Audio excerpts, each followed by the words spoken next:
Here we are at the Queen Mine in Bisbee, Arizona. All garbed up, All garbed up, ready to go. ready to go. Lights and all. All right. Wish us luck.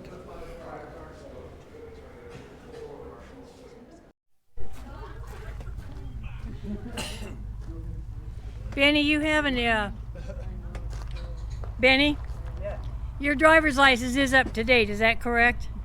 Pardon? Your driver's license is up to date? What license?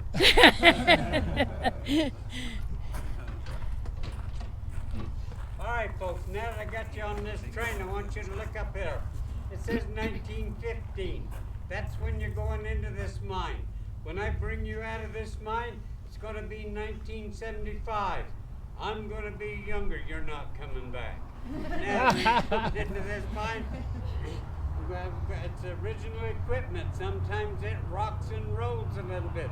If you lose your helmet, let it go. My partner's coming in on a separate motor, and he also knows to look at the tracks. If he sees anything in it, he'll pick it up and bring it to us. Unless it's your wallet. Then I'll never see him the rest of the day. Now you can take all the pictures that you want in the mine. Do not take pictures of my partner. He's got a warrant. And he's got to work tomorrow. All right, folks, are you ready to go? We are. Let's go.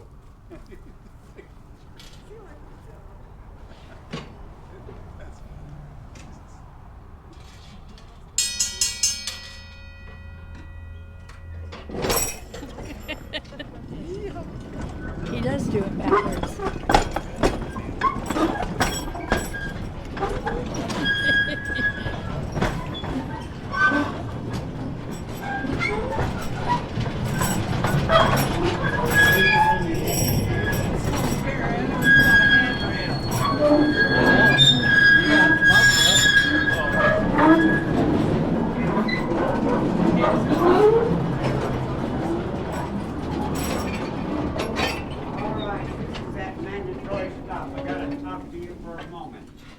First thing off the bat, you're in the Copper Queen mine. You're on the 3rd level already. Wow. There's 2 levels up above you, 4 levels below us. All the levels in this mine, as well as the rest of the mines in Bisbee, are 100 foot apart. Also in this mine, there's over 240 miles of railroad track. But if I talk to you about all the mines in Bisbee, there happens to be about 5,000 miles of rail underneath you. Now as you sit here in the dark, your eyes are getting used to it. I want you to look way up ahead. There's a light. Now that's not the light at the end of the tunnel. That happens to be the original Copper Queen shaft. Now we're going to go by it. I can't stop there because it's in a curve, but I'll slow down. You can look down it. It's an incline shaft. The first half of it is a staircase. That's how those miners went up and down. On the other side, still sitting on the rails about 40 foot down, is an ore skip. Now an ore skip's sort of like an ore car. That's how they hoisted the ore up out of the bottom of this mine so they could take it out. Now then, folks, I'm actually sitting in the narrowest and the darkest part of the mine for one reason. Does everybody feel comfortable underground? Nobody's going to have a problem start throwing rocks at me? No. You think you can find a rock in the mine? Yeah. Why are you looking down, ladies? Right there, uh-huh.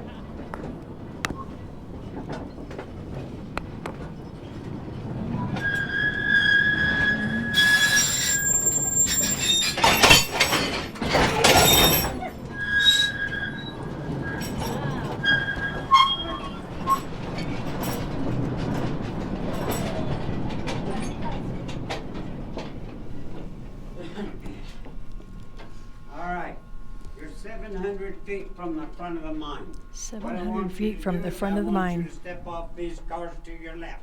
We're going to go up 36 steps into a mined out area.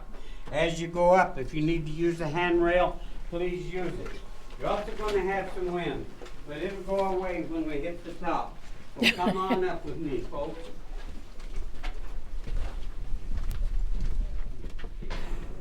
All right, this hole that you're standing in Phil Stoke. Now, in the early days as well as the last days of the mines in Bisbee, if they could remove large bodies of ore and leave this limestone wall supporting everything, they'd do it. Come back later and backfill it. Now, there was another stope they used underground, a square set of timber just like that right there. All goes together like tinker toys. Now, square sets of timber was used where the ground was heavy, gravelly, unstable.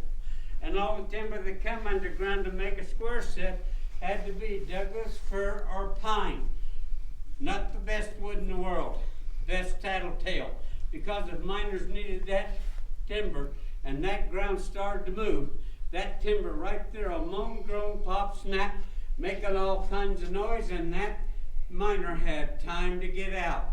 Now, before we get started, you heard me talk about Headless John. He's in here. He can't get his face out of the rock. It's right there.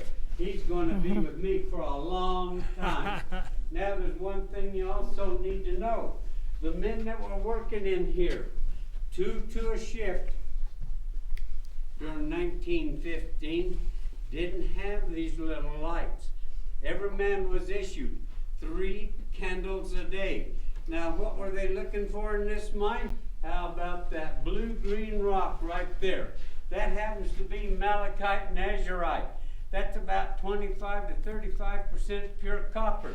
Takes 100 pounds of that to make 1 pound of copper.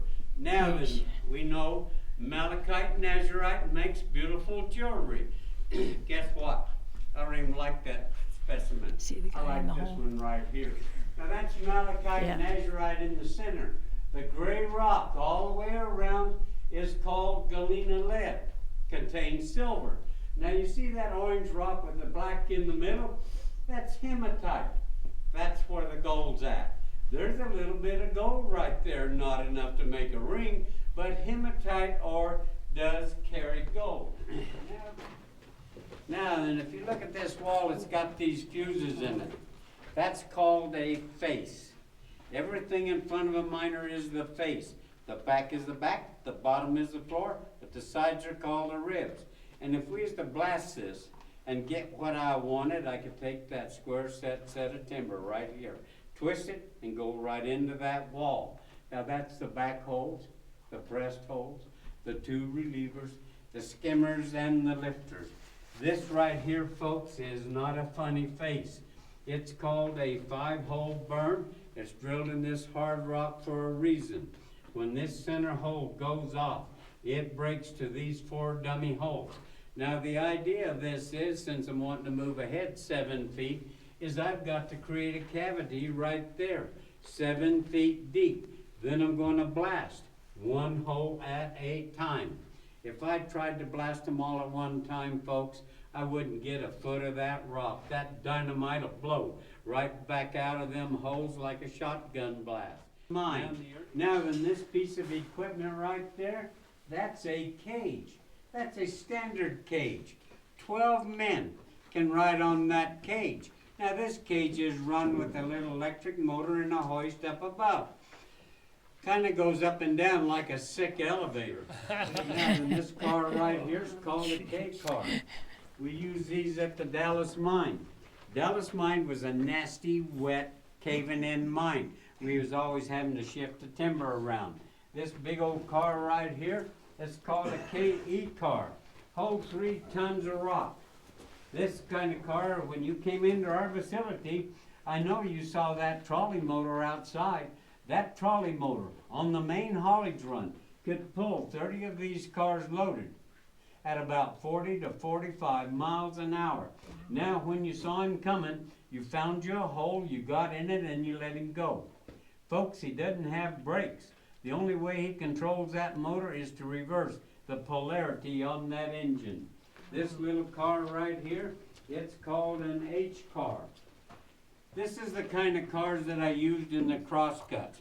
Holds 1 ton of rock. This piece of equipment right here, it's called a Finley. It's nothing but a glorified front-end loader that runs on the rails, powered by air, and when you threw this handle back, That bucket in front with rock came right over and went right into this car. Take about a minute to a minute and a half to fill this car up. By the way, that was my machine off the 700 level of the coal shaft. Wow. Now then, you've been following me around in this mine. You obviously now know it's a copper mine. Has anybody got any idea what kind of a rock I'm holding? I guess I better tell you. It's called leverite. Leave it right there because it has no copper value whatsoever. Now we're going to pretend that you people are all miners. You're on the 2800 level of the Camel Shaft. That's the last place that I worked. That means we are 2,800 feet from the surface of the earth. You have a stomach problem. Where are you going? How about right here?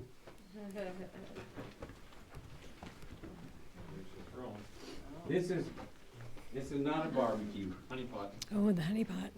It's called a sanitation car. Now let's get honest, folks. Do you think we called it that? No, started with an S. Now at the Dallas, we hung all the toilet paper up there on the wire. Why? We had rats and we had cockroaches, big ones. Now we fed them. We didn't try to pet them, but we kept them for a reason. If you're working somewhere and the rats and the cockroaches take off running, you better go back here and look at your mountain. She's a caving in. They could sense the movement of the earth before we could. Now let's say we have a new person underground that needs to utilize this facility. I think it's going to be you. Come here. I want you to get up there and sit down. On the pot, all the way. Pull your pants down. Now then, I'm going to ask you a question. Are you comfortable? Not really. Okay. Well, would you like a little privacy? Under normal circumstances. Yeah, probably, yeah. Okay, I'm a good guy, folks. I'm going to give her privacy. As I walk away, let's go back to the stove. What did I say the grade of the tracks were? 2%? I kicked the wedge out from under that wheel. You're moving all right. As this car goes a-rolling, don't you get off there yet. As this car goes a-rolling down through the dark, you'll scream, squall, bawl, throw a fit, and somebody's going to say, set the brake. Well, why don't you grab a hold of that right there? Reach back. You got a hold of that? Good. Good. Now, I want you to know something. These cars don't have a brake. That's a valve that dumps it. I'm not through with you. Once this car gets stopped, I'll show up with a 5-gallon bucket, a shovel, a sack of white lime, and a water hose. You have any idea what your new job is? Sanitation You know what you engineer. call it? Initiation. Did all new miners get initiated? Folks, I had to clean it up too. Are you through now? I have done. All right, let's give this lady a big hand, folks. All right, now we're going to walk to that train, but I got to talk to you here first, and then I'm going to talk to you back there. When we walk out of here, my partner's out there. Now, folks, he's not a bum. He's got a little cup. I have to get your tag. It's called brass in, brass out. When you went to work for the company and you walked up to that timekeeper's office, he gave you a piece of brass that had your payroll number on it. When you came out from underground, you handed it back to him, and he hung it on the board. That way, any foreman, any boss could walk into that paymaster's window, look up, and determine who was underground and who wasn't. So let's walk towards that train, get your tags ready, and I gotta talk to you one more time at that train. Thank you. That old red Pall Mall. June 14, 1975, they closed the mine down. Told you how much money I was making. In 1969, I took $2,900 cash. Went downtown, caught a Greyhound bus, went to Tucson, and I bought and paid cash for my brand new car. When I came back to Bisbee, I was driving Ford Bisbee, the first canary yellow 409 Chevrolet Super Sport with 4 on the floor and a 4-barrel on top of that engine, all paid for. Nice. Good job. Where's it at? My first wife got it. First wife got his new car. Yes, folks, on behalf of my partner in the city of Bisbee, we enjoy bringing you down here. I want you to tell your in-laws, outlaws, and everybody else. Come and see us, folks. We enjoy taking people into the mine. All right, we're going to pull out and we got one door to open. Okay, we had a quick dinner in the little town here of Bisbee, Old Bisbee. And you can rent these little carts, have them take you around on tours of Bisbee. But we were over here at the copper mines. You went right through that entrance right there where the green light is. And you get down into the mine, which is what you saw in the video. But here's the town at night.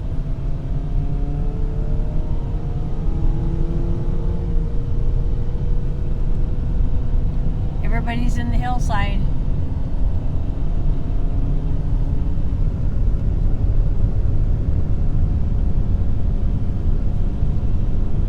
Everybody still seems to have some Christmas lights up just to show up in the hills. Drive 49 miles.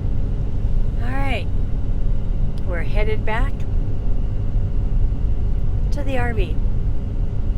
More later.